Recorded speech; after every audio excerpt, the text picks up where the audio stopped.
Good morning and welcome to Today in LA. I'm Bill Rice Jr., sitting in Mike Amos's seat while Mike enjoys a long weekend at his beach house with Carol and Rebecca down in Panama City Beach. Good morning, Mike Amos.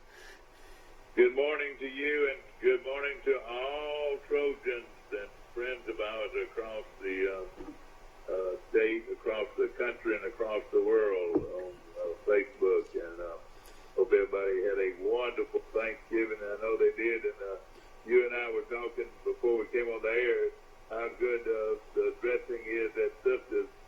Man, it's none better anywhere than at Sisters. I bought a gallon. I should have bought 2 gallons. It's gone. It is. 2 gallons of dressing would be a lot of dressing, I promise you. But I wish I had it. And then I got the gravy. It was a big hit. I carried it up to my in-laws in Montgomery, and so I appreciate the good folks at Sisters. That was the best part of my weekend, Michael. The Iron Bowl did not go down well with my digestive system. I don't think it did any of Alabama's digestive. But it was a dessert and a treat for all our Auburn friends out there. So congratulations to Auburn on a great win. That had to be one of the most thrilling Iron Bowls ever. And there have been a lot of thrilling Iron Bowls, but that was right up there at the top, Mike. You know, if you were just sitting back watching a game, the whole last football season, I don't think you would have watched a better game than that game. That was a super football game. Wasn't there about 9 lead changes? It was for the neutral, impartial fan. It was a unbelievable, great football game. For the Alabama and Auburn fans, it was torture, and it ended up being misery for Alabama. But you can't take anything away from Auburn, and what a great victory for them. Yeah, no question about it. You remember last year when Alabama got beat so badly by Clemson, Mm-hmm. How embarrassed Alabama folks were. There was no reason to be embarrassed except for a few facts here. Alabama was penalized 13 times, which is terrible. I mean, in several of those times it was in Let me put you on hold while I think this is Michael. Let's see.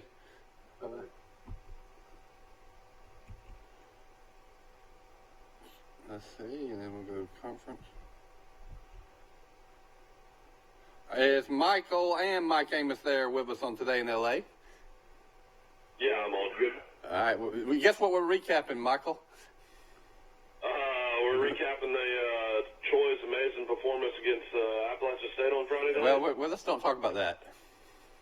No. What I was going to say, a team that is penalized 13 times, and many of those times in crucial situations, you can't expect to win a football game.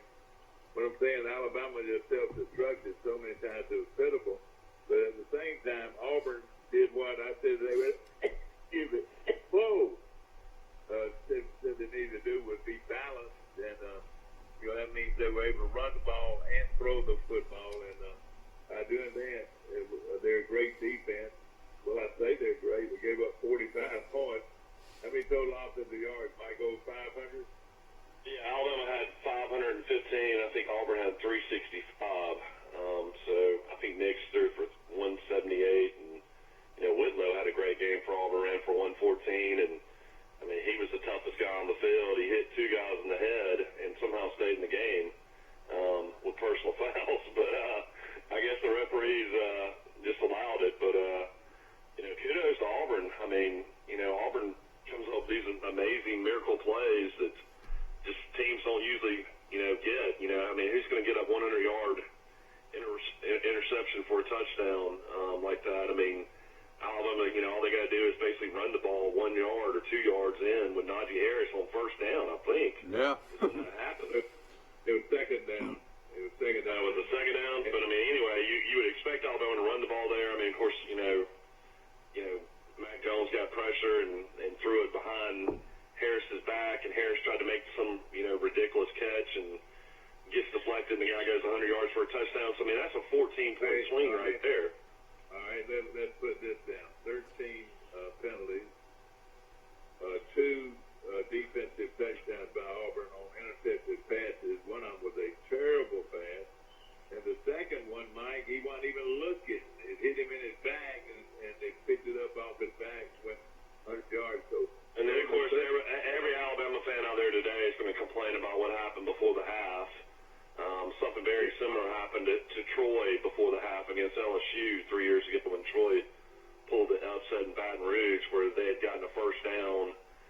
somehow they got 1 second put back on the clock, and Troy was able to run out there and kick a field goal before the half as well.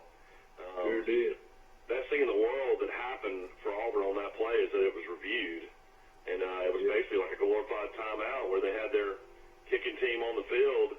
I listened to Saban's press conference. He said that basically the referee on his side said they'll never get it off regardless, so you have nothing to worry about. But, you know, you got one of the best kickers in the country, you know, who kicks a 52-yard field goal like it's nothing.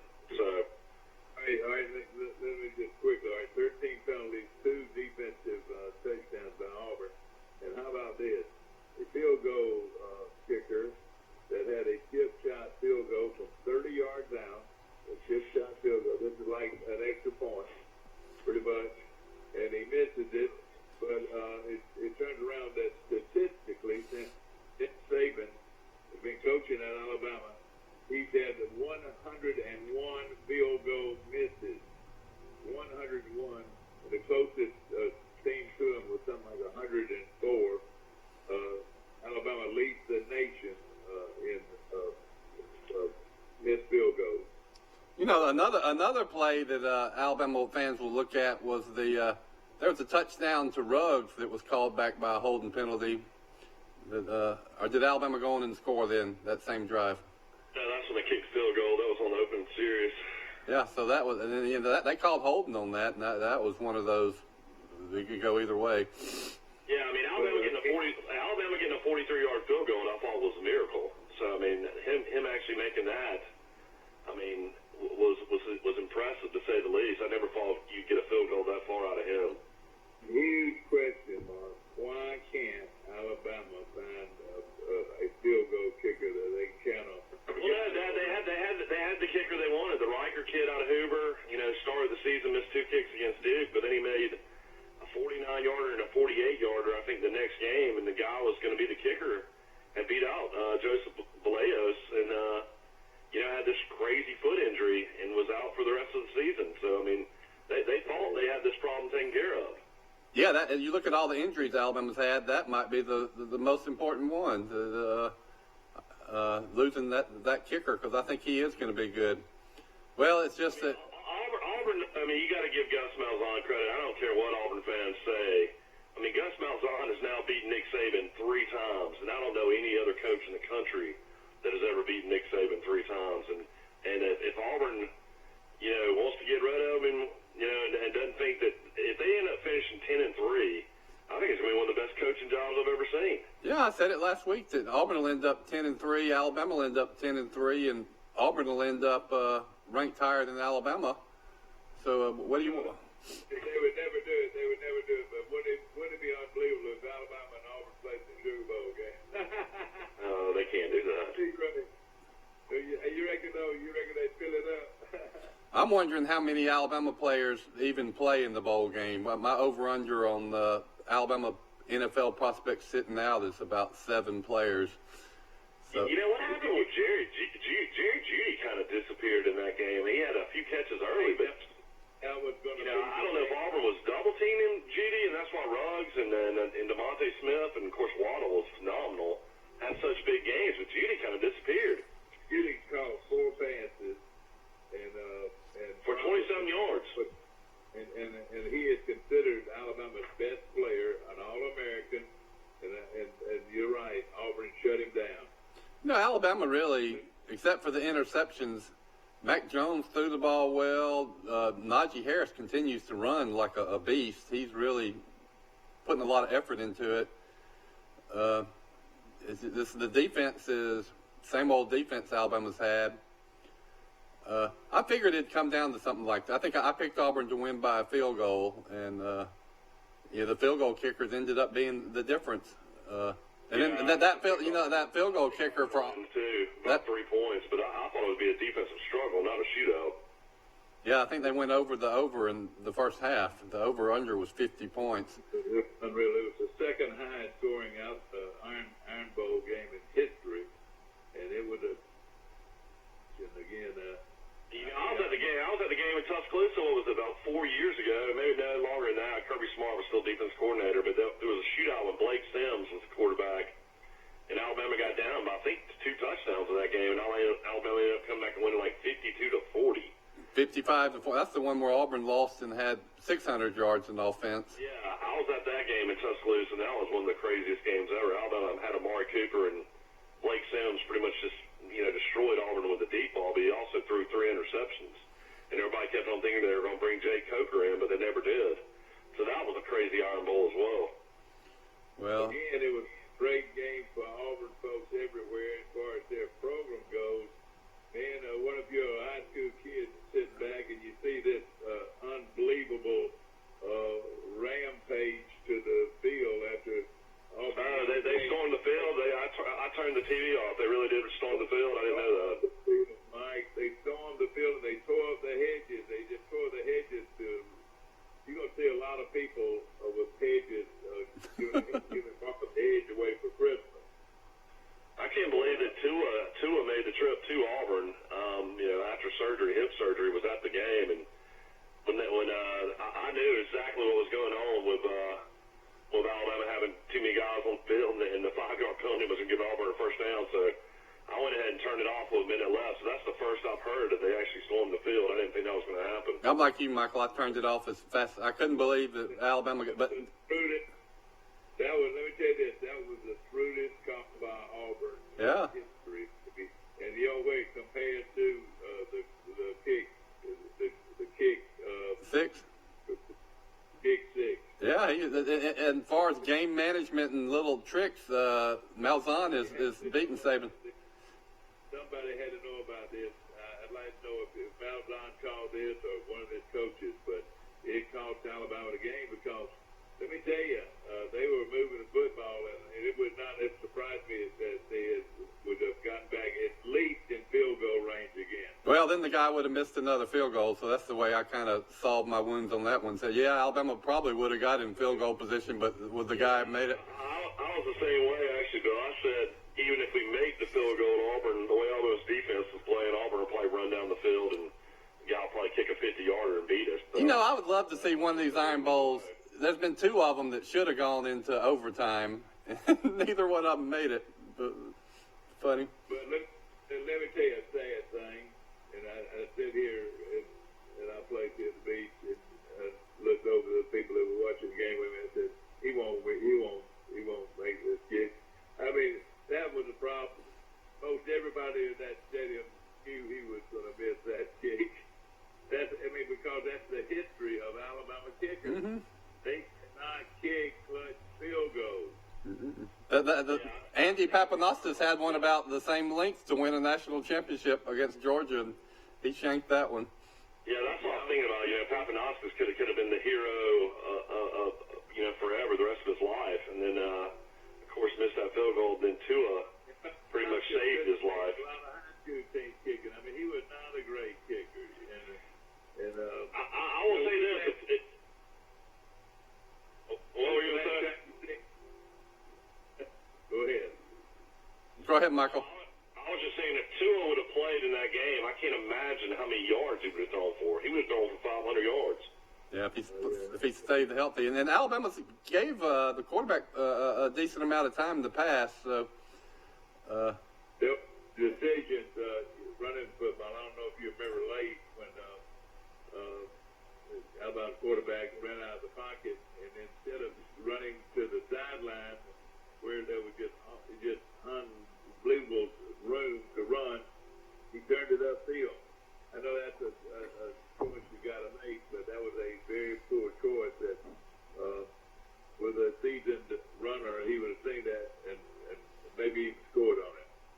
Well, you know what I think is if it's a lot of those plays on both sides of the field. I think if both teams are good like they were this year, and there's a lot of stakes, it just seems that Auburn always finds a way to win the ball game. Well, there's a great stat about that. Nick Saban's 0-3 at Auburn when Auburn was ranked. So when Auburn's ranked, they've always beat Saban at Auburn. So now now he's 0-4. So in other words, Alabama beats Auburn when Auburn's not that good, but if Auburn's pretty good, Auburn wins. Is the way it plays out.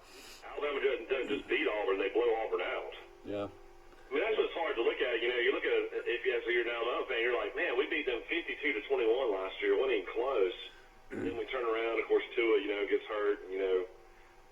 As soon as Tua got hurt, I felt like Alabama wasn't going to win the game because I just felt that was too much pressure on Mac Jones. And Auburn's defense got shredded, but at the end of the day, they made not two amazing, but one amazing interception for a touchdown, and then one, the worst interceptions I've ever seen thrown, like a gimme touchdown. But they scored 14 points on defense, and that's what won the game. 14 points on defense and then had 13 penalties. That's enough to win the ball game, isn't it? Let me tell you what nostalgic, well, not nostalgic, but sort of a heartbreaking thing that happened. Pat Sullivan, Yeah. most favorite player ever. It'd be easy to argue, but no question in my mind that he's not the number one legend at Auburn. He's at least the top 3. But he died Sunday. Pat Sullivan, the great Heisman Trophy winner, Auburn's first Heisman Trophy winner, and one of the finest men you will find anywhere in this world. He died after a long battle with cancer. But I hope and pray, and if somebody knows this, did Pat Sullivan know Alabama had won that game? Auburn had won that game, which would have been a lot to him, even right at the time where he ends his life and dies of long illness. Yeah, I hope so too, Mike. Everything I've heard about Pat Sullivan is that he was just one of the finest, classiest men ever. Every time I ever saw him in an interview, he came across that way, and he was a fantastic player. He coached at Auburn, wonderful ambassador, coached at Samford, coached at TCU, was on the Auburn radio network. Just terrible, terrible, sad loss for Pat Sullivan. 69 years old. See, I can't believe that Pat Sullivan was 69 years old. He and Jerry Colley from Troy, he and Jerry, of course, you and Jerry good friends. He and Jerry Colley of Troy were best friends. In fact, they were both married while they were at Auburn, and they lived right next door to each other. And of course, Jerry loved to hunt fish, and he and Pat Sullivan did a lot of things together. But talking about Pat Sullivan, Bud Casey, who was on our show for so many years, we lost him 3 or 4 years ago, but he coached at Auburn with Pat Sullivan for a long time. He said he's one of the greatest men he had ever known in his life, and he told me that 10 years ago, that he was just an unbelievable guy. And Pat Sullivan left Auburn and went to TCU as TCU's head coach for 4 or 5 years and took Bud with him. Bud was his assistant coach at TCU, and he was offered the job at LSU. LSU was going to hire him, and something came up. I don't know what exactly came up, or he would have been the head coach at LSU. Pat Sullivan? Yeah. I wouldn't. Actually, he had either taken another job or what, but that's what happened. And again, Sullivan was a member of the Alabama Sports Hall of Fame, the College Football Hall of Fame, Samford University Hall of Fame, Senior Bowl Hall of Fame. He actually has the field house named after him at Samford, so Samford definitely loved him as well. And he's the pride of Birmingham. Exactly what I was going to say. What I was going to say. The pride of Birmingham, and just think of all the great stars and great people that have come through the city of Birmingham. And I don't see, even over Johnny Musso, the guy, the number one guy, their hero, Birmingham's hero was Pat Sullivan. There's no question about it. I read a story about him and Coach Bryant recently that was struck me. Coach Bryant's last Iron Bowl, he was out on the field in pre-games, and there was nobody standing around him, and Pat Sullivan was down there. I think he was doing the radio broadcast at that time. And Pat Sullivan, Coach Bryant signaled him over, and Pat Sullivan and Coach Bryant just sat on the bench and talked for about 10 minutes before the game, while the players were warming up.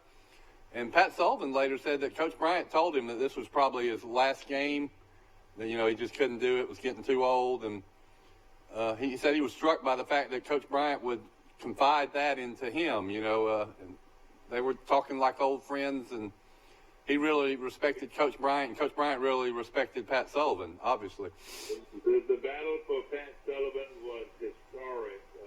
Alabama wanted him, Auburn wanted him. Even when he was a sophomore in high school, the scouts would just parade to the sidelines to talk to him after every game. And it was one of the biggest nights for a player maybe in the history of Alabama football, on who was going to get Pat Sullivan. Of course, Johnny Musso had already decided he was going to go to Alabama. But it was some little thing I was reading on AOL.com last night, talking about it was a time where he was being recruited by Auburn, and he and Coach Jordan were supposed to meet. Coach Jordan had car trouble, and he was walking. He was having to walk, and Pat caught up with Coach Jordan. And in a minute, a caravan came by with the sirens and sort of a limousine. And Pat Sullivan said, "I wonder who that is."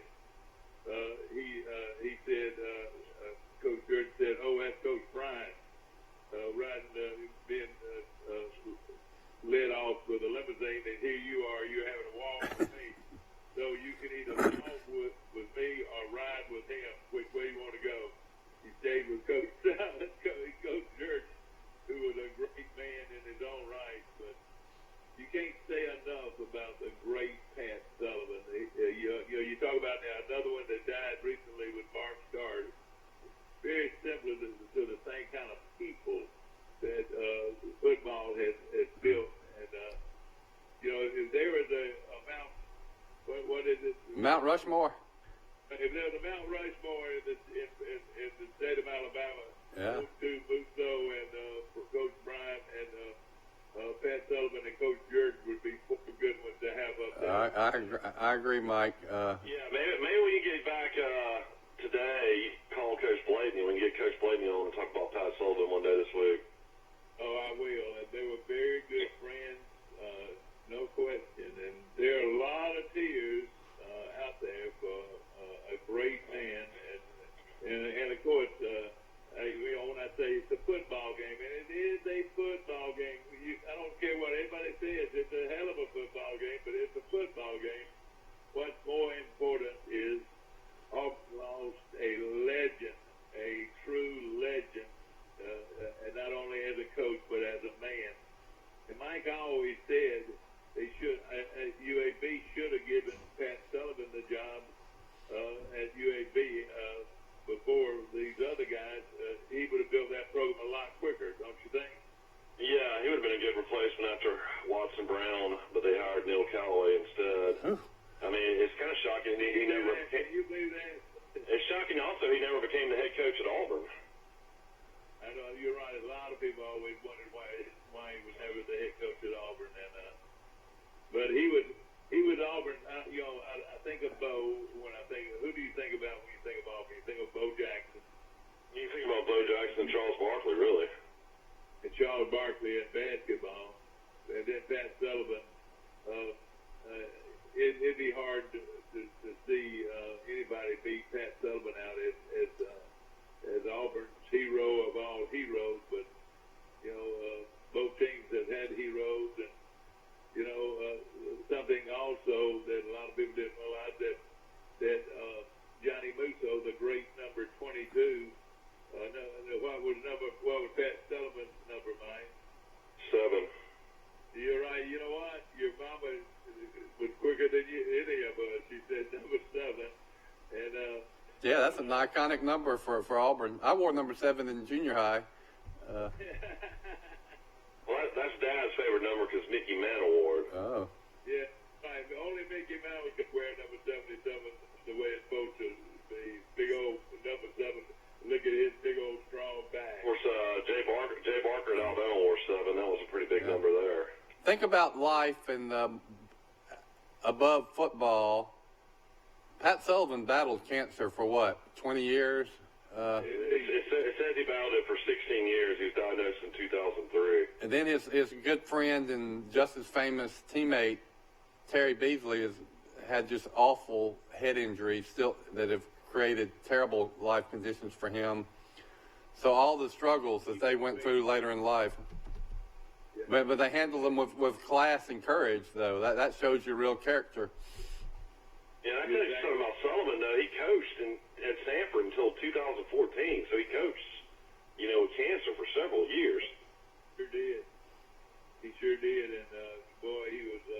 Back to the Iron Bowl, though. I mean, I've seen this Alabama defense the last 2 years. I mean, Pete Golden is a very young coordinator at Alabama, and you got Charles Kelly, used to be defense coordinator at Florida State under Jimbo Fisher. You got Mark Stoops, who was a defense coordinator for years, under his brother Bob Stoops at Oklahoma, as a grad assistant or a analyst, I guess, on that staff. I mean, you got so many experienced coaches, way more experienced as coordinators, and you're letting this young guy run the defense. I mean, I know Saban's involved, but I think Alabama's got to bring in a new defense coordinator. I'm not impressed with this Alabama defense at all the last couple of years. But let me tell you this: there was no question who tackled better. Auburn. Auburn tackled unbelievable. That's Kevin Steele. I don't know what he does, but Alabama had several plays that could have gone for touchdowns or 30 or 40 yards, and Auburn made the tackle every time. Little number 11, who is the fastest man in the world, one of them.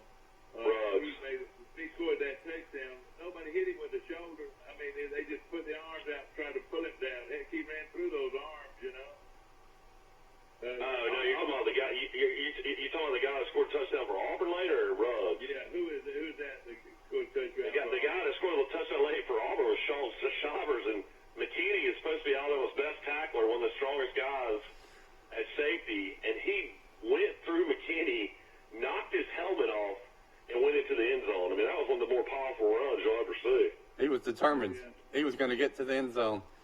This sounds crazy. But I think Auburn wants the game more than Alabama. I do too. They got more players that are from the state of Alabama. There's no doubt. Alabama recruits, all over the country. And it seems like they play harder for some reason. And again, though, you got to hand it to Alabama's young quarterback. How many guys would have done? What was the final stats on him, Mike? Well over 300 yards, wasn't it? He threw for 335 yards, 4 touchdowns, 2 interceptions. Yeah, that's right. He threw for six touchdowns, 4 for us and 2 for them. Yeah, that's right. This is going to go down as the pick six. We had the kick six game, and this is going to be the pick six game. Well, now it's going to be the print is definitely going to be the interception for 100 yards. I mean, that was a 14-point swing there. That was huge. Yep, that was. Right now, Auburn's going to win the football game. Auburn's going to win the football. I think he ran that. I think he ran down the same sideline as the kick six guy. Yeah, he ran down the same sideline as Davis. Almost went as far. That was such a fluke play. I mean, if you're an Alabama fan, that's the last thing in the world you think that's going to happen there. Yeah. Well, I tell you, and then of course Alabama got the ball back and went right down the field and took the lead again. So, yeah. I mean, you got to give. I thought Sarkisian's play call was really good. Yeah. Yeah. Waddle's performance might be the greatest performance in Alabama football history. That was unbelievable, his performance in that game. Yeah. Well, the sad thing at the very end on that punt where they got the 5 yards and the game was over is apparently I didn't notice until later, but Saban was complaining that Auburn did something illegal, saying that he didn't think it was fair that Auburn ran their punter out onto the field, so Alabama thought they were going to kick. But apparently the punter lined up a wide receiver, and Nick stayed behind center at quarterback. So then they tried to get Waddle off the field, and Saban was complaining that they let Auburn substitute and didn't let Alabama substitute to get Waddle off the field, and that's what he was arguing about. The key to it all, and whoever made that call was a brilliant call. And Alabama had no timeouts to call a timeout. Usually you call timeout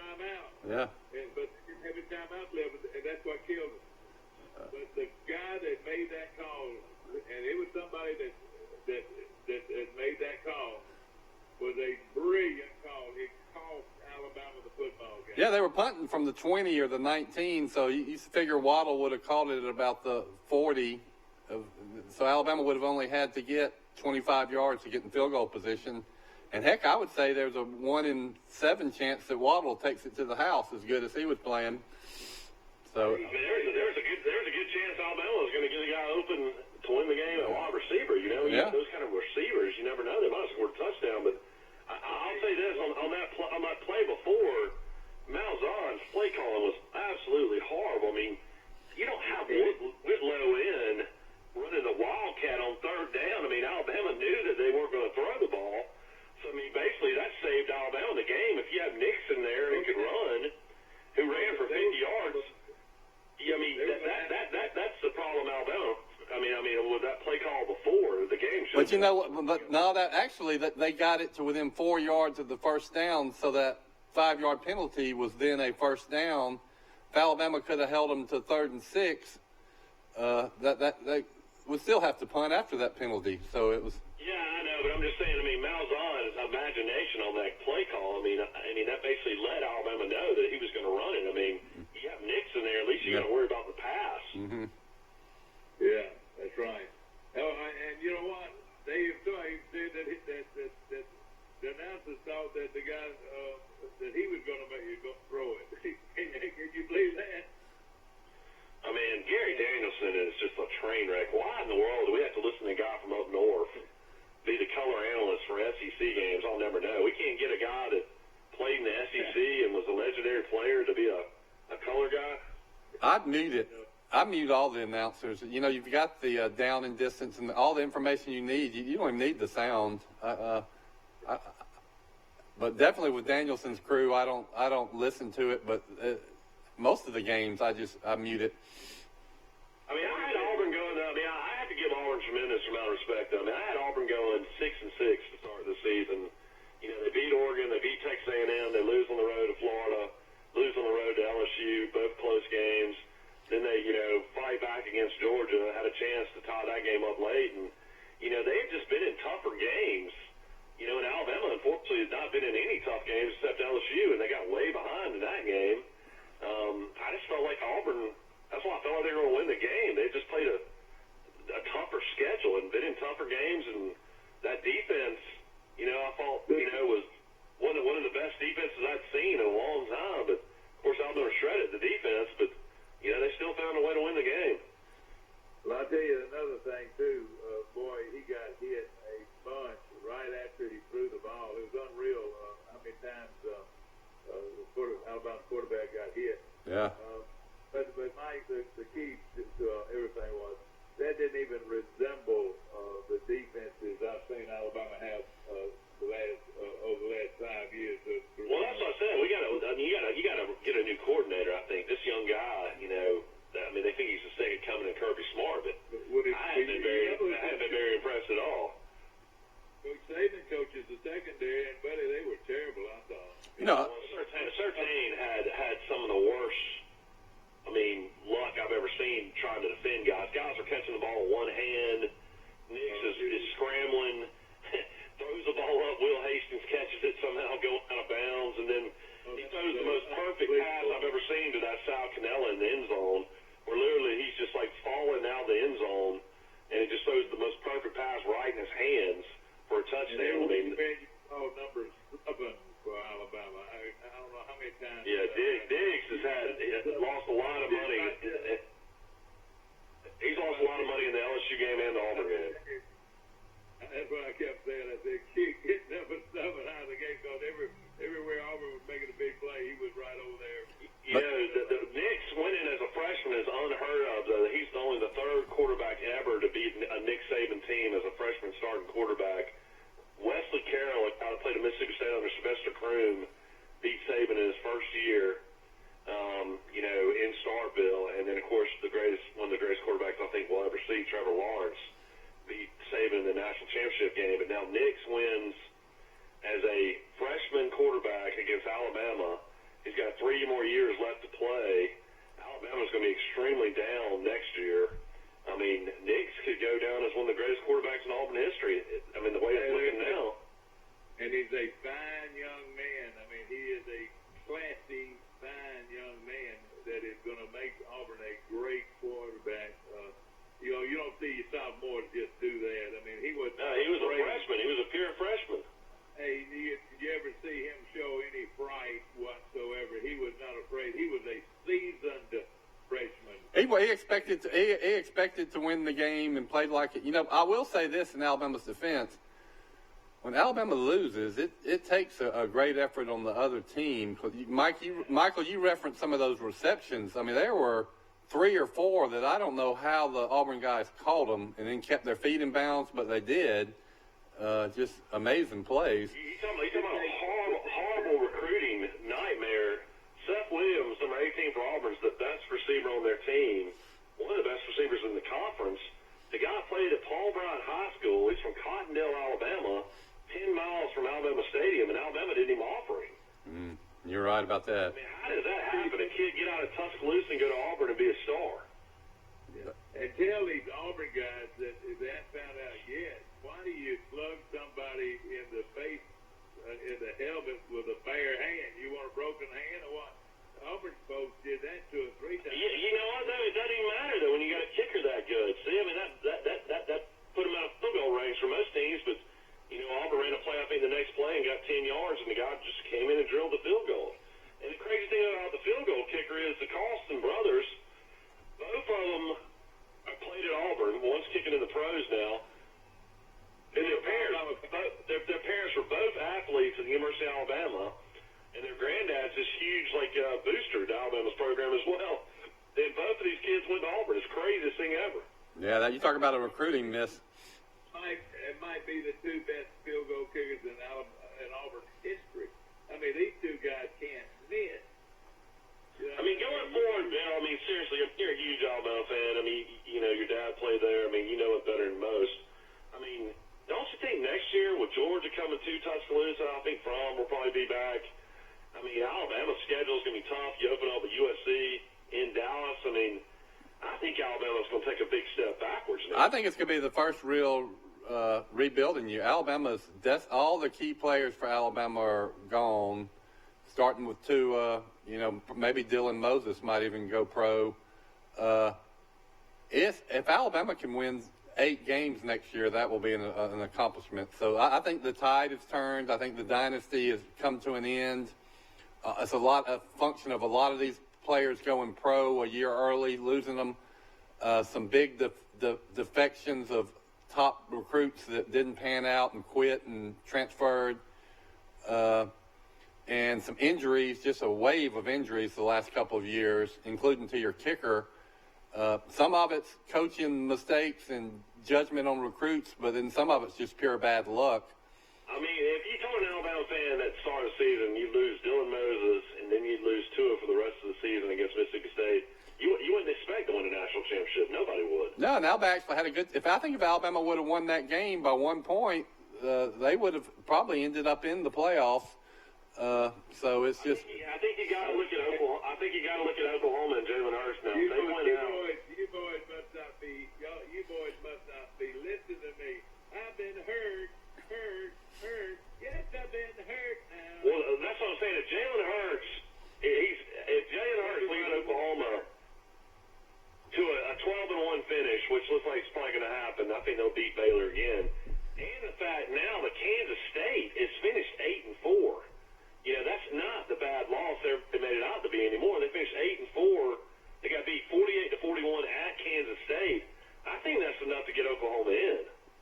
It'll come down between Oklahoma. Well, Utah needs to beat the slop out of Oregon in that conference title game. Or I talked to your dad off air, Michael, that, you know, if Georgia beats LSU in the SEC championship game, can the committee leave LSU out if it's a close game?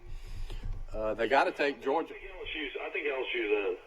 So everybody in Utah and Oklahoma is pulling hard for LSU in this championship game.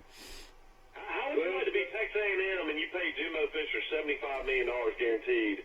And when I flipped on the TV the other night, a team like A&M, who played everybody tough all year, is getting beat 34-0. I mean, just got absolutely destroyed by LSU. I mean, that was incredible to me. They must have just ran out of gas. This thing is so simple, it's pitiful. Ohio State, Clemson, and LSU. I mean, Georgia's not going to beat LSU. And then your other two are Oklahoma And Utah. and Utah. Oh, boy. Yeah, that's a tough one. You take Oklahoma because of hurt. I've been hurt. I'm pulling for. I hope it is Oklahoma and Hurts. Look, let me ask you this. If you own a major network, TV network, Mike, or if you had anything to do with ESPN or any other conglomerate like that, ESPN owns the bowl game, who would you want, Hurt, or would you want some other guy? This is Hurt sells tickets. Yeah. You would have pulled Hundley, the great quarterback of Utah. and Hurt sells advertisement too. Would you say right? Yeah. For TV ratings, you want Oklahoma in that scenario. You think Jalen Hurts family's sitting back and not laughing? Of course, I'm sure they he still loves Alabama and Jalen does, but his dad, who's a coach, and his mom, who were furious when all this happened with Tua coming in and Tua becoming the starter, and of course Jalen stepped last year, and now he's going to put up just these phenomenal numbers. Probably now be in probably a third-round pick at the worst in the NFL draft. And he's got a chance at the national championship, and they're looking now to see Alabama's 10-2 and out of it. You got to think that they back in their minds, they got to think, man, this is amazing for my son. Yeah. It's a sign of the times. So you got two good quarterbacks. They're both of them aren't going to sit. That's just the way it is. Isn't that amazing that Mac Jones was the third-string quarterback, and he goes out. Of course, he was second-string this year, but he goes out and throws for 335. It's just amazing. I hate to think what Tua could have done against Auburn in that defense. If he was on, he would have had 450 yards for sure. Yeah.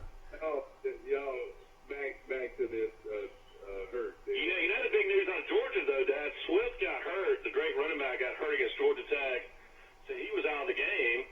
And then another guy got hurt, and then George Pickens, their great receiver out of Hoover, he just got in a brutal fist fight on the field with a Georgia Tech player. He's out for the first half. Oh, my gosh. Against LSU, so they could be without Swift and their top receiver, Pickens, against LSU.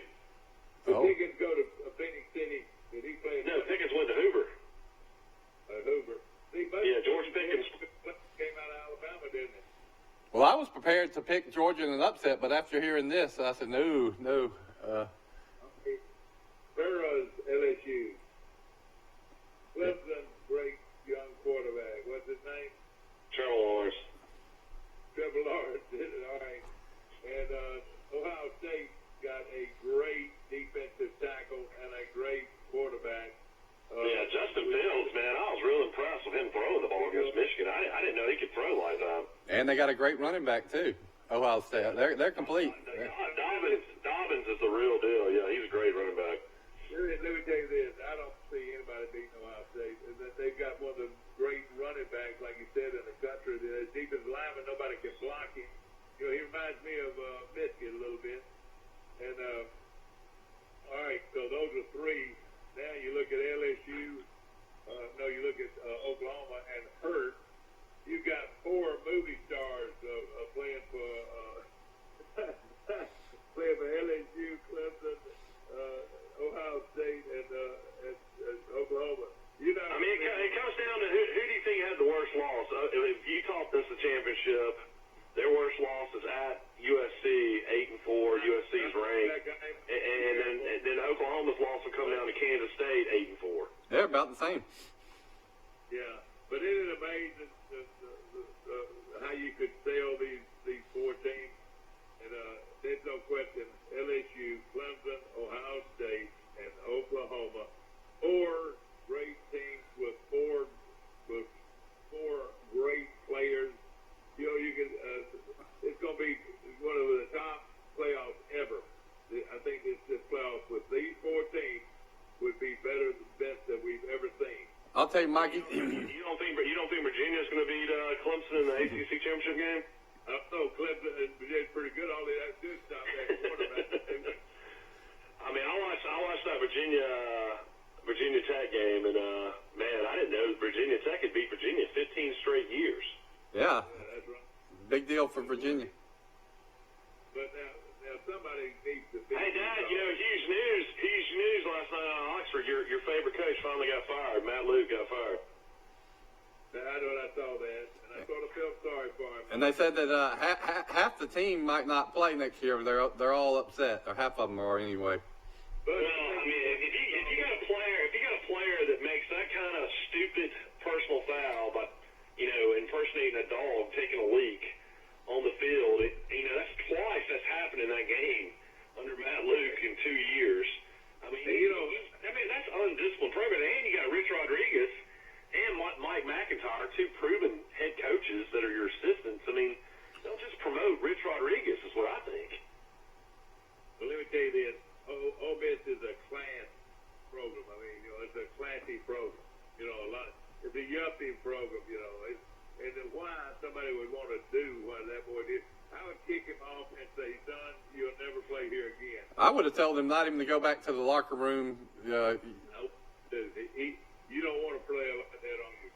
I tell you what, man, that Mississippi State defense with all their starters, all those guys having to get suspended, due to the academic violations. They had that tutor that was writing papers or going to class, whatever they had. So they had their defense having to sit out games. And they finally had all their starters back on defense and made a difference. They shut down that explosive Ole Miss offense. That was an amazing defensive performance. And Moorhead, I guess, will save his job. He's 7-6. Will go to a bowl, and I guess they'll keep him as the coach.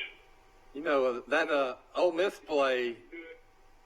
Miss play went viral around the country. Even my wife who doesn't even follow football, is talking about this. And yeah, you're right. It hurt the whole program. You're exactly right. Well, it helped Mississippi State doesn't mind. My wife's a Mississippi State grad, and we're sitting here with one of her friends that went to Mississippi State, and I mean that was a huge win for Mississippi State fans. Oh, Mississippi State wants to send that kid a bouquet of roses. You know what? I'd go to the dog kennel and send him some dog manure. What I do.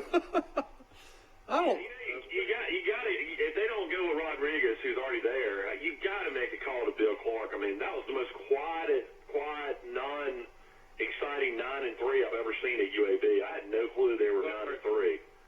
I mean, that guy's got to get a big-time coaching job. Now, Chuck Dunn, who coached for him at South Alabama, coached for him at Jacksonville State, coached for him at UAB, Chuck Dunn, I tell Chuck all the time, if he ever gets a big-time job in the SEC, you need to go with him. I guess it's a possibility now. I mean, with Florida State's open now, Ole Miss is open, Missouri's open. He's a great coach. I missed that. Missouri job is open? Yeah, Odom got fired on, I think, Saturday. Wow. I saw Missouri against Troy, and I know that's not saying a whole lot, but let me tell you, Missouri was real good against Troy. I mean, real good. Hey, Dad, why don't you just go ahead and accept it? Everybody's real good against Troy. Don't you talk about my team? They're all I got. How about this? Have you ever heard of a Troy defense? We haven't even talked about the Troy game, and let's talk about it now, I guess. Troy's on the season gave up 35 points a game. 35 points a game. Yeah. Average 39 points a game. Could have. The last two games, they scored no points. They scored 3 and 13, so that went down to 33.8. That could have been worse. These other teams throttled back to Missouri and Appalachian State. They could have scored more points. So, Appalachian State could have scored 70 points easily. I mean, Chip Lindsey should have went across the field and talked to Eli Drinkowitz and just gave him a hug and said, "Thank you, man," because you could have put 100 points on me probably. I mean, that's how easy they scored against Troy. Yeah. I mean, was anybody there, Dad? It looked like nobody was there on TV. I enjoyed the whole atmosphere of it all, even though the students, hardly any of them were there. It was terrible as far as the students go. And they've been real good all year. But I'm sure they were all, like, your mama might listen to every word I say today. and they were at home eating turkey, you're right, and whatever. But let me just say this. Troy's offensive line is who let them down. they were able to Appalachian State was able to just pressure them, and they couldn't block for the run. Look at the run. There's hardly any run at all. You got to be balanced. But what really killed toward down the stretch, I believe, was their offensive line. Hey, y'all, let's see if Steve's up there. Let's take a little commercial break, and then we'll come back. And we want to thank all our fine sponsors. We could not do this show without them. So on the screen behind me, please note who is sponsoring this show. So we'll be right back for more Today in LA in a couple of minutes. It's that time of year again. Merry Christmas from Wireless San Australia. Oh, look at all my beautiful little helpers. We got toys. That's right. It's the toy drive from Wireless San Australia. Trojan Detail. Also, Walt's Gym. It's Christmas time. Girls and boys, can you do it?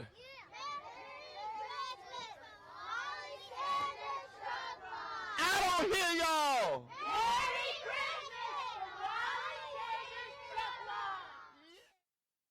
At Marguerite's, we've been designing and crafting custom jewelry for 4 generations. It's an art for master jewelers. There's really no room for error. It doesn't matter how big the diamond is. You don't expect anything less than perfection. What matters is quality, beauty, and value. After all these decades, your engagement ring is still our greatest pride. Marguerite's exquisite jewelry. Trojan Auto Parts of Troy, home of Napa Know-How. Stop by and see owners Mike and Melissa Kilcrease and their Napa Know-How team with over 100 years of combined experience. We're the only locally owned parts store in Pike County, and we're fully stocked and ready to serve you. We pride ourselves on being your go-to parts store, not only for the simple items, but we specialize in those hard-to-find items as well. Trojan Auto Parts, the right part at the right price at the right time. Napa, a name you've trusted here in Troy since 1945. Big discounts, big selection, and really big deals. It's the big pre-owned sale. Only at Premier Chrysler Dodge Jeep Ram. Pre-owned vehicles start at $29.95. Over 50 vehicles under $15,000. $29 down. And you can drive today or take advantage of payments starting at $99 a month. That's $29 down. And payments starting as low as $99. From Montgomery to Dothan, the best pre-owned deal are at Premier Chrysler Dodge Jeep Ram or online at PremierChrysler.com. Nobody beats a Premier deal. Nobody. At the Piggly Wiggly, we proudly support our local farmers and bring you the best they have to offer, all at cost plus 10%. When you shop local, you reinvest in your community. Remember, buy local, shop local. Piggly Wiggly, local since forever. All right, we're back to Today in LA. We're talking about the City of Troy Christmas Parade that is coming up tonight at 7 o'clock. We were talking off the air, and Mike Amos had a good suggestion. He said somebody ought to roast marshmallows in the middle of the square. I wonder if you need a special permit to do that. I don't know. You're right. Probably would. Oh, rocket top, you'll always be home sweet home to me. Good old rocket top in a thing. Rocket top in a thing. Yeah, the low in Troy tomorrow morning is going to be 29 degrees. Well, bundle up to go to the Christmas parade tonight. We're going to be there, and hope everybody else is. Troy Cable will be televising it, of course. Mike is going to be back from South Beach, Florida. West Palm Beach. Where are you, Mike? You're in West Palm Beach or South Beach, right? He's in TCB. He's in the Redneck Riviera, Panama City Beach. It's just gorgeous. I'm looking at the entire ocean right out here in front of me. I can't believe y'all didn't sing in there with me. How about Tennessee? What did they do? Buddy, they turned that thing around. They finished with a 5-game winning streak and finished 7-5. They beat Vanderbilt 28-10, but Vandy won where it counts the most. They won the line. The line was 24 points, but I would imagine sometime today Vanderbilt's coach will probably be getting fired. I think that his time is done at Vanderbilt. Well, as Troy fans, we need to be watching Coach Bill Clark. Surely he's going to get one of these premier jobs, and he will not be leading UAB Blazers, which I think is good for Troy Trojans. We don't want him leading the UAB Blazers because we're competing with those guys. Yeah, well, when they disbanded football and did away with their football program, that series against Troy also went away. I hope that's a series we can pick back up again and play UAB every year.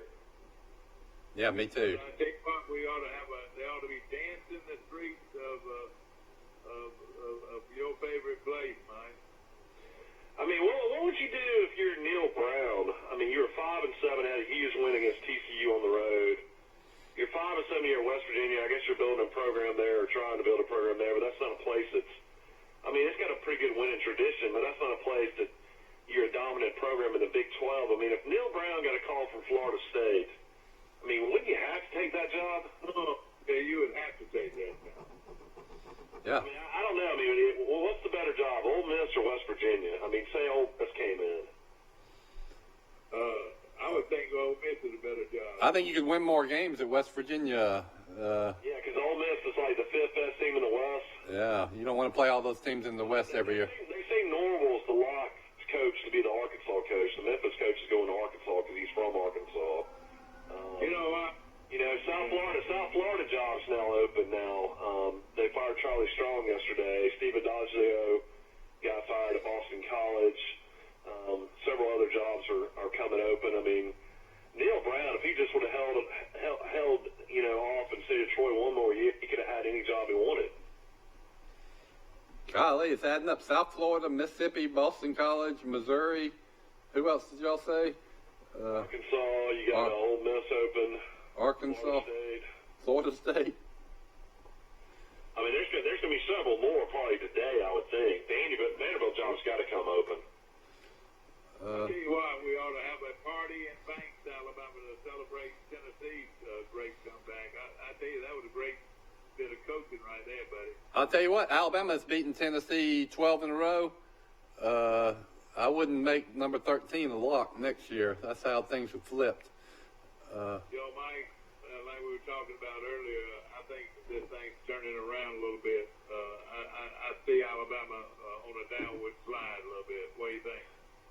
Well, I mean, we mentioned that earlier. You got Georgia coming to Tuscaloosa next year. I mean, Alabama's going to have Mac Jones. Looks like will probably be the starting quarterback. It's going to be a situation where, Alabama's signed a 5-star out of California that's supposed to be the real deal. Well, let's see if he keeps that commitment, Michael. What do you think? You got Tallulah, who's Tua's younger brother. He was a great quarterback at Thompson High School, and I don't know if they'll battle for that job as well. I don't know what's going to happen. It's going to be interesting. I think if Mac Jones goes out and plays another really good game in the bowl game and throws for 350 yards, I don't know how he won't be your starter, though. Yeah, he won't have Ruggs, Judy, and Devontae Smith in that bowl game. I'll make that bet right now. Now, Waddle is definitely back because he's a sophomore. There's rumors that Smith, they don't say is physical enough, but, I mean, he's put up phenomenal numbers. I think he's got 1,200 yards receiving this year. I think you got to go. I think you're going to see Najee Harris definitely go. I mean, he proved his worth. He's a junior now. He'll be a senior next year. He's not going to come back and play a senior year. He rushed for almost 1,200 yards now. And then both of those tackles are draft eligible. They both might not go, but I bet one of them goes. The center, he's draft eligible. Dickerson, like you said, Najee Harris too, of course. If Judy is he's got to go, doesn't he? Yeah. So Judy's top 10 pick. Alabama next year will be down to Waddle as one proven receiver, and the running back, number 24, the kid from Tuscaloosa, who underachieved this year, if you ask me. Ryan Robinson ran almost scared against Auburn. He didn't look good at all. He looked slow. He doesn't have any burst to him at all. So Alabama really won't have a proven quarterback, running back, or receivers, and might have big losses on the offensive line. Defense is going to be same young guys. So, I mean, I don't think they're going to be any better there. Plus, you lose your safety, two safeties, cornerback, both outside linebackers, who were the only really good players on the defense. Yeah, Terrell Lewis got exposed late, though, in the season. He did absolutely nothing against Auburn, number 24. I mean, the only guy that plays hard for Alabama consistently is number 33. They lose Raekwon Davis. He was consistent against the run. Now, Raekwon Davis played well against Auburn. I was surprised he played that well. They might. The biggest question is Dylan Moses. Do you go into the draft and play second, third round because you're coming off a knee injury, or do you go back to Alabama and be a first-round pick?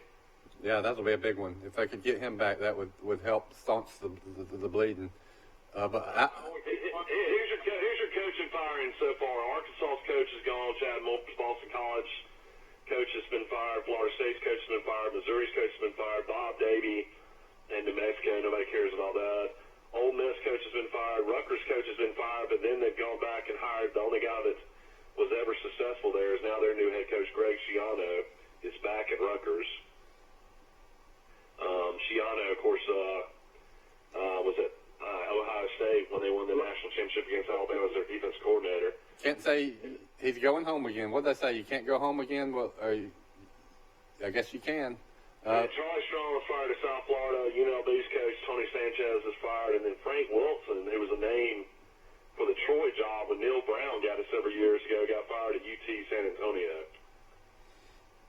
Oh, yeah, I remember that guy. Everybody said he was a can't-miss guy. Yeah, he was a big LSU recruiter, and I'm sure he'll probably end up going back to LSU. But, I mean, a guy you got to also look at for some jobs possibly is this Joe Brady guy who's come in from the Saints. It's a young coach that is offense coordinator at LSU. He's going to be a high commodity as well, so you got to look for his name at some of these jobs. Yep. And the guy at Memphis has got to be a huge name out there. They say he's the next coach at Arkansas. Okay, well, he's a good one, I tell you. Of course, I want to mention Troy again. This was talked about off the break. That Caleb Barker apparently had a horrible turf toe and flew, I guess, for the last 4 weeks.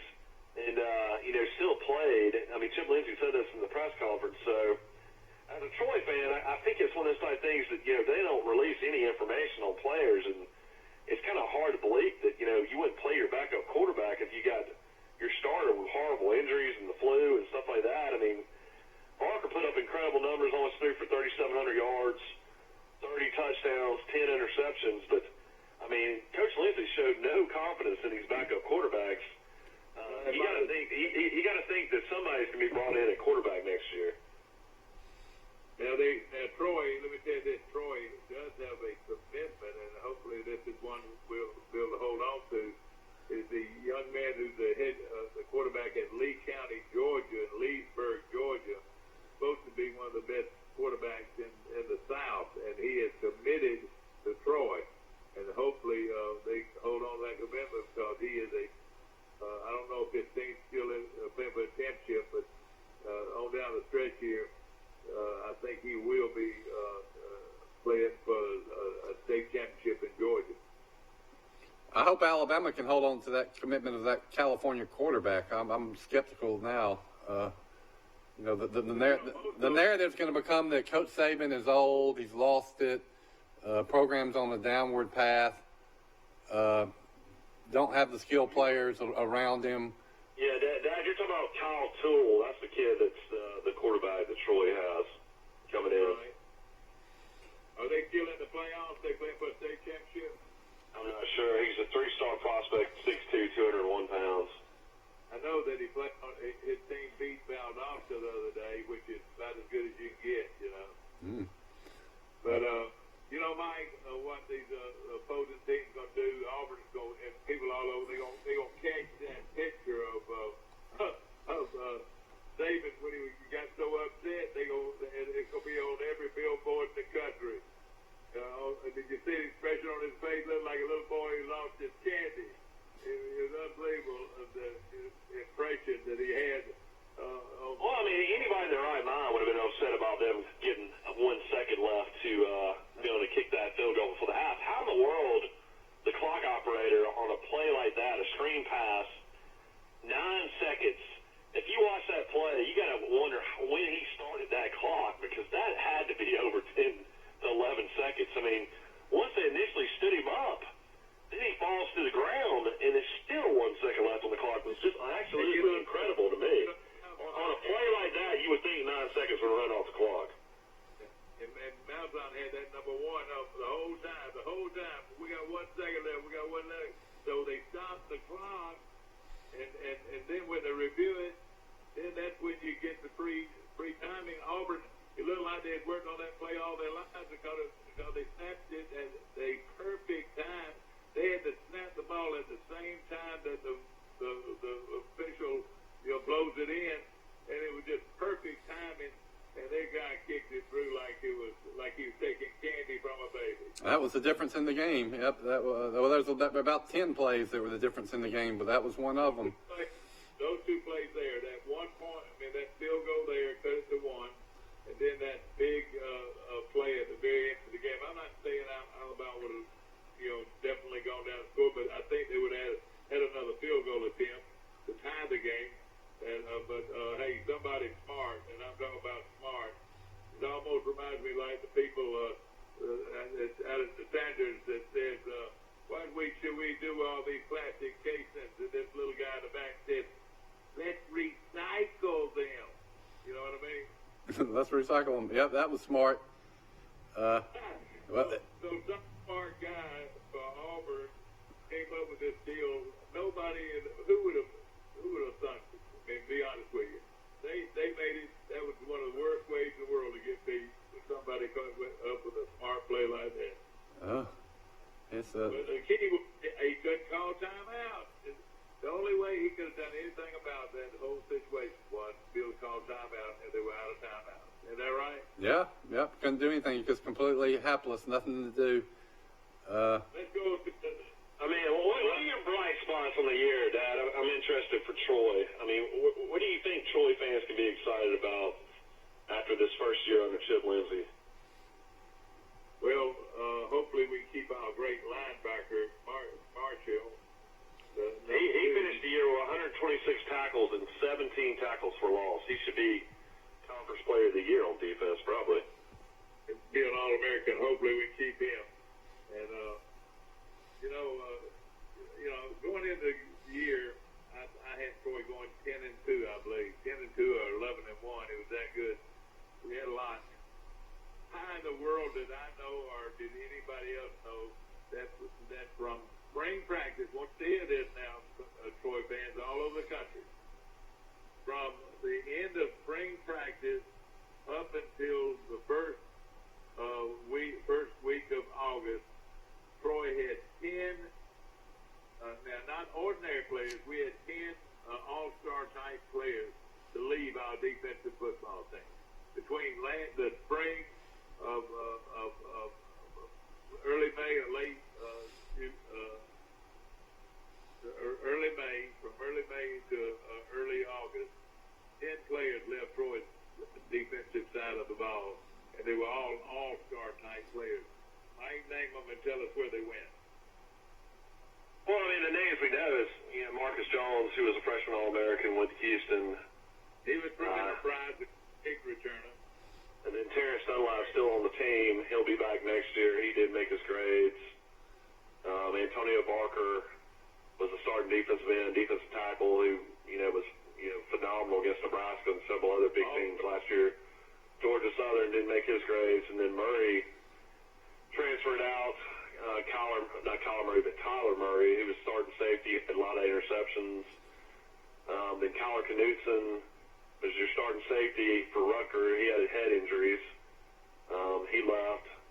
And then you had one more. Yeah, Tron Folsom, who led the team in tackles 2 straight years that transferred to Colorado State. And that's on top of the people you lost to graduation on defense. So. Dad, I need to mention though, Troy has recruited one of the top junior college quarterbacks in the country. A guy named Parker McNeil. He's committed to Troy. He played at Navarro Junior College and was a junior college All-American. He's 6'4", 220 pounds. He threw for 3,200 yards and 28 touchdowns and 287 yards in games. So he is also going to be fighting for the Troy quarterback job as well. So he's a guy that, is a junior college guy that'll have 2 years to play. So you got to expect this guy's going to come in and really have a chance to be the starter. Well, so his name's Parker McNeil. Oh, that sounds good. Where's he from? Where's his hometown? He played in Navarro. I'm not sure where he's from. I'll have to look and see. Where's Navarro located? I think it's at Texas Junior College. That's right. Hey, you're forgetting about the little red-headed kid, Mike. Yeah, you're talking about Gavin Screws. Yeah, now he was a top quarterback in Florida. We still have him, don't we? Yeah, he's still on the roster. Or do you think we'll have some that are going to be transferring after the spring? Well, you got to think the kid out of Brantley, who never saw the field this year, who transferred from Vanderbilt, is got to be trying to figure out what he's going to do. Jacob Free. That's right. And we're Mark Troy all the way, and again, they were hurt that bad on the defensive side before the season even started, losing 10 quality players either to injury or to grades or to transfer. And you take the kid from Enterprise alone. He led the nation. He was a freshman All-American out of Enterprise. Led the nation in kick return, and also was a phenomenal defensive back. It really hurt, and then losing the kid, defensive player to Colorado State, I think he would have definitely helped our team. To have him and Marshall in the same as your two linebackers have been pretty good, don't you think? Yeah. It was tough to overcome all of those losses. So next year for Coach Lindsey, needless to say, is going to be quite big. Wouldn't y'all agree?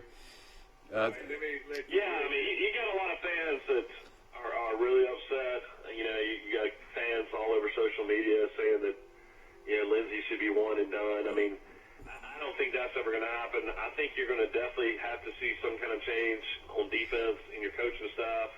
I mean, whatever happened this year, regardless if you were playing young guys or not, I mean, it just didn't work. I mean, giving up 35 points a game on average is one of the worst in the country. I think Troy's like 125 on defense. I mean, it's one of those things where I think you're going to have to see something happen there on the defense side. Now, offensively, Troy put up huge numbers.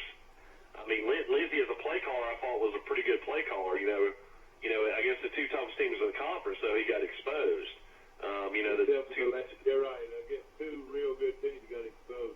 Look at their. Troy's all about rhythm. Like if you have an injury or if you say there's a play that goes to upstairs, a review. Anybody gets hurt. That rhythm is all about that offense. And if they get out of rhythm at all, it seems like it takes a long time for them to get back in rhythm. I have noticed that against good teams is where Troy really struggles. Now when they're fast and can run play after play after play, I mean, Troy's got one of the best offenses in the country. But if they get out of rhythm at all, it just falls apart. I was a huge Kellen Barker fan. He did everything he could, especially the last couple of weeks. And, they just defended our backs, didn't give him time to throw. He didn't have any time. But when he had time to throw, he was as accurate as any quarterback we've had in a long time. And guess who I was with Saturday, Mike? You would have loved it. And he's now coaching up at Duke, Kentucky. And came down, he said it's the first time he's been down since he left Troy. Corey Robinson was there? That's Corey Robinson, the great one. And he had a good time, and everybody had a good time with him. And he was very impressed with Barker, pro football. I thought Corey Robinson would have been a guy that would have been really good in Canada. He had a great arm, and could have put up huge numbers. I'm surprised he never made it in like Canadian leagues. It'd tickle me if they could bring him back as a coach. He was a Tony Franklin guy, and he told me, what he told me though? He said, I hate Kentucky. He didn't like Kentucky. But we're talking about the University of Kentucky football, and that's another program that was playing very well at the end was Kentucky, Mike. Yeah, well, that surprised me, that Louisville game. I thought Louisville, they were 7-4 and would play Kentucky tough, and Kentucky just blew them out. The quarterback from Kentucky is one of the more amazing stories in maybe the history of college football to come out as a wide receiver, become the starting quarterback, and he rushes for, I think, when it's all said and done, like 1,400 yards. He rushed for 284 yards in the win over Louisville. 200. It makes you wonder about these coaches. Why didn't they see that earlier? He was playing the wrong position all along. I mean, Sawyer Smith, could have been the hero in that Florida game. If anybody watched that early in the season, it's kind of hard to believe the season's already over. And he had, pretty much won the game. All he had was a chip shot field goal to beat Florida, and then after that, he gets injured against Mississippi State and gets, pretty much, beat out by this quarterback. By this receiver at quarterback.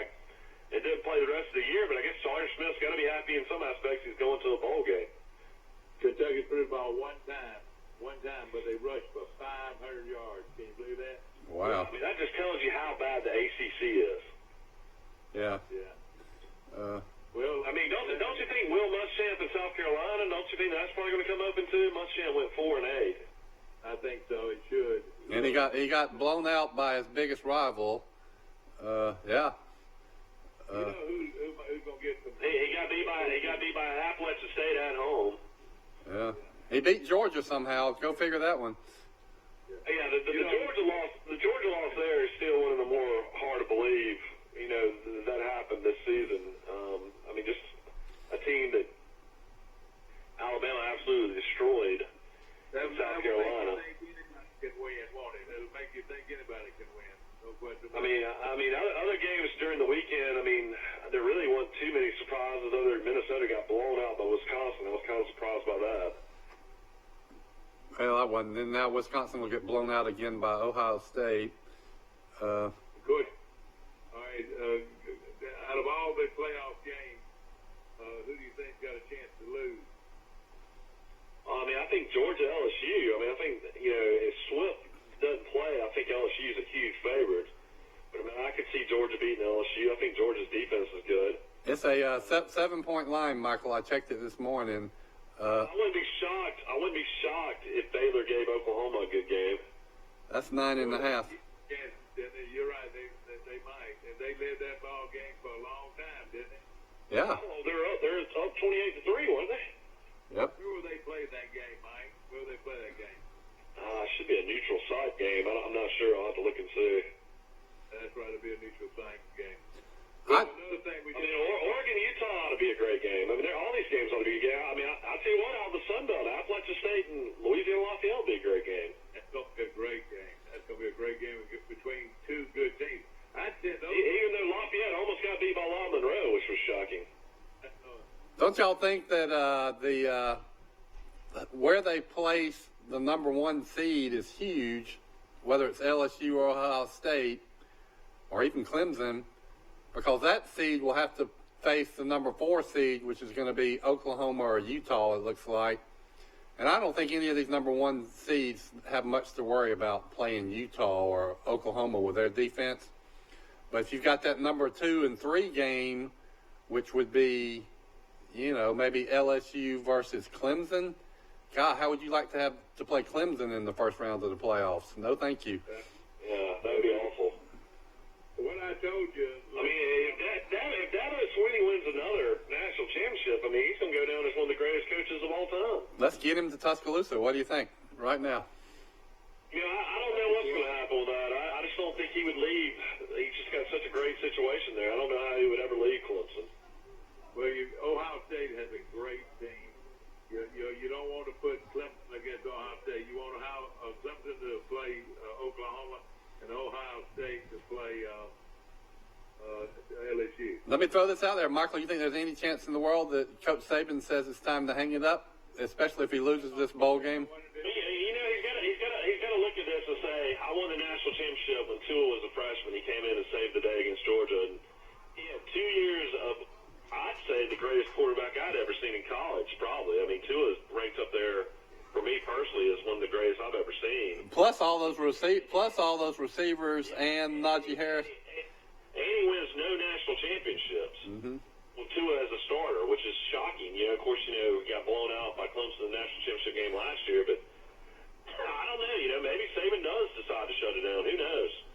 I don't think he will, but I want to throw that out there. I think it's a possibility that happens. He wanted to break Bear Bryant's record and get 7 national championships. They're tied at 6 national championships. And I don't know. I mean, does he want to coach another 5 years and try to rebuild this thing all over again? I mean, that's what he's pretty much going to have to do. Let me throw out something to you. How about this scenario? Tua comes back. That would be the travesty for his family. I mean, you're talking about he's still going to be a first-round pick. You're talking about millions and millions of dollars. There's too much risk.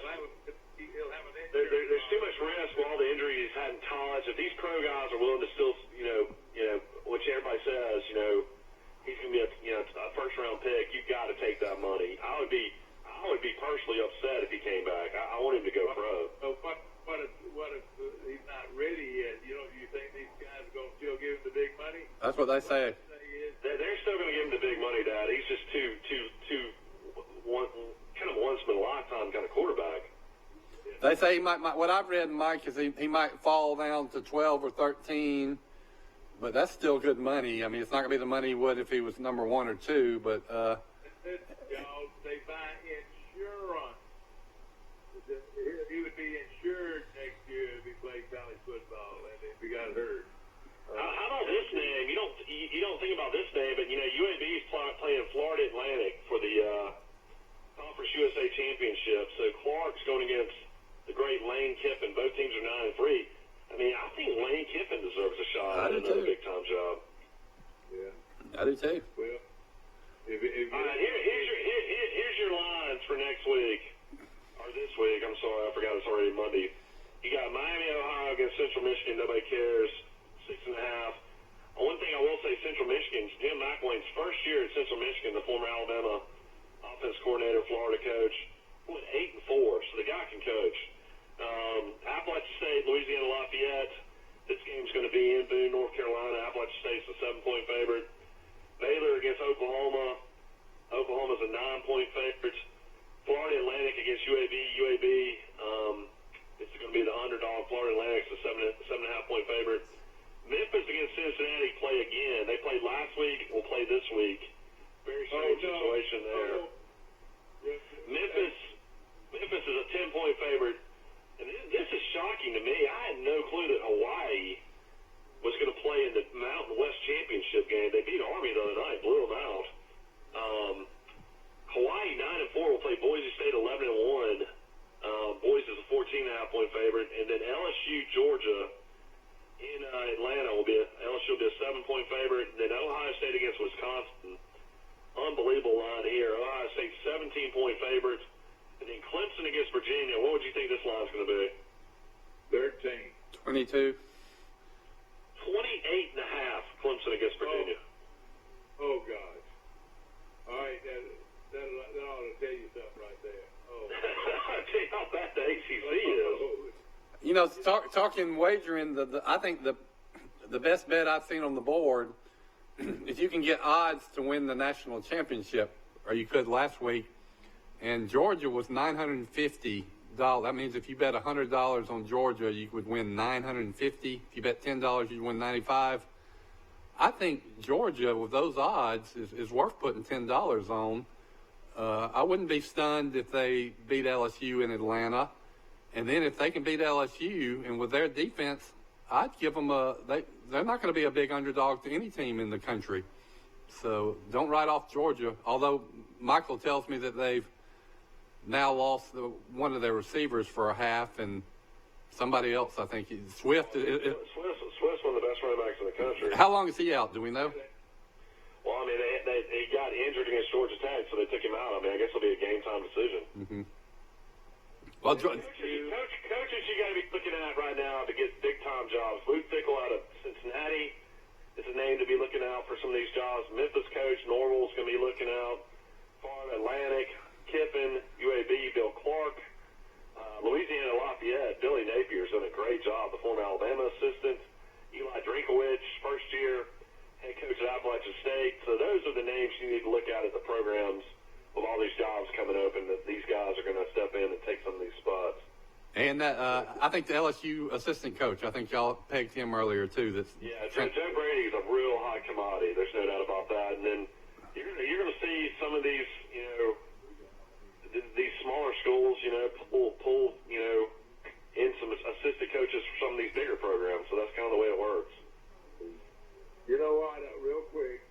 You got to think Sarkisian in Alabama is going to get a big-time job again as well. I always forget about him, being at USC and at Washington.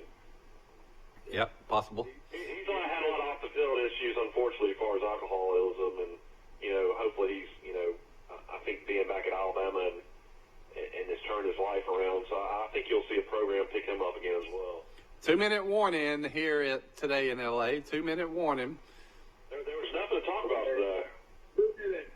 Well, one thing, I want to say three things that were so vital in the Alabama game. Beauty touched the ball 4 times. He's considered the best player, one of the best players in America. He didn't touch it but 4 times. He also had a horrible drop right in his hands one time. Sure did. And then the other deal was biggest play in the game could have been very well easily the 12 man on the field penalty against Alabama. If ifs and buts were candies and nuts, we'd all have a Merry Christmas.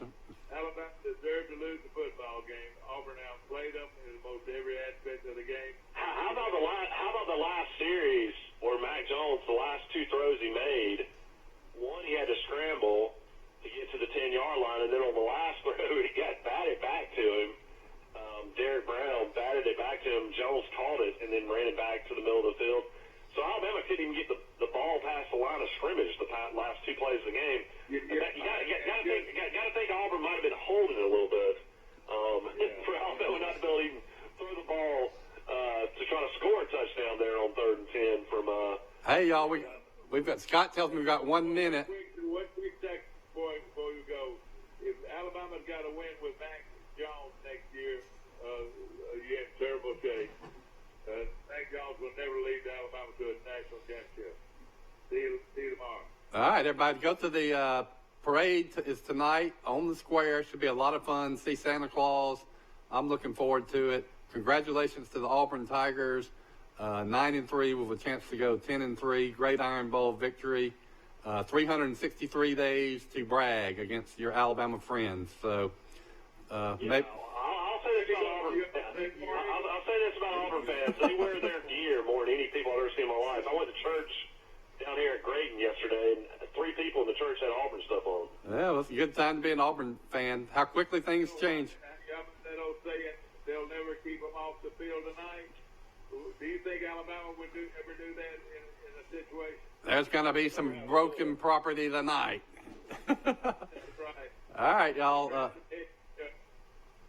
We'll be back here tomorrow morning at 7, and then you can rewatch this afternoon on 1:30. And once again, thanks to all our wonderful sponsors. And Forrest Lee is sitting in the peanut gallery, and he tells me this is a leap year, so Auburn actually has 364 days to brag. Hello, Barnes. Glad you joined us. All right, let's see you tomorrow.